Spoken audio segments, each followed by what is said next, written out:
तो आपकी ताकत बन जाएगी और आपकी सारी समस्याएं जो हैं जिनके लिए आप इधर उधर जा रहे हैं वो सारी हल हो जाएंगी, A to Z ऊपर से लेकर नीचे तक सारी।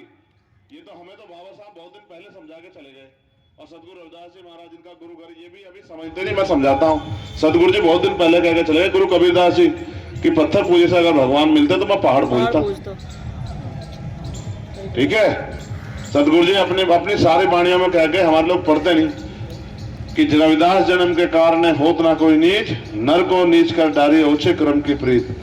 कि जाति के कारण, जन्म के कारण कोई नीच नहीं होता, नीच होता आदमी कर्मों के कारण। कोई किसी बहन बेटी का अपमान करेगा, कोई किसी गरीब पे जुल्म करेगा, कोई किसी को सताएगा, कोई किसी की जमीन दबाएगा, तो उसको कोई दुनिया में अच्छा आदमी नहीं कहे।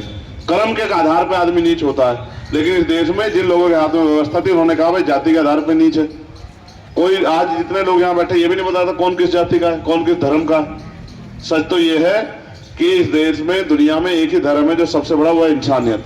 और सारे धर्म इंसानियत को पैरोकार है, लेकिन बीच में जो कुछ लोग आगे ना, उन्होंने सब खराब कर दिया।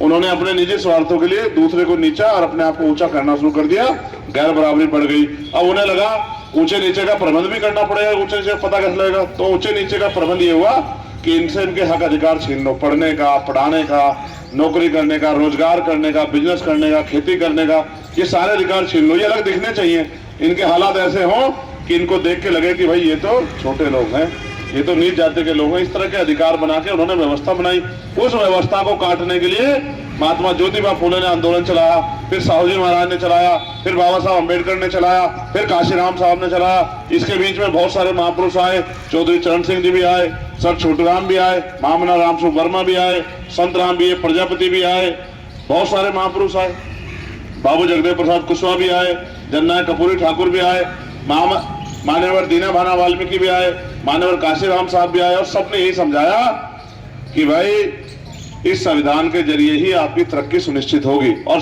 लोकतंत्र में तो हर 5 साल के अंदर आप पे मौका आता है कि आप अपनी ताकत से इतने मजबूत हो जाओ कि हक अधिकार, रोजगार, जमीन आपको मिले, गरीबी खत्म हो और जो जुल्म जाती हो रही है बंद हो। आज हमारी बहनें यहाँ बैठी हैं,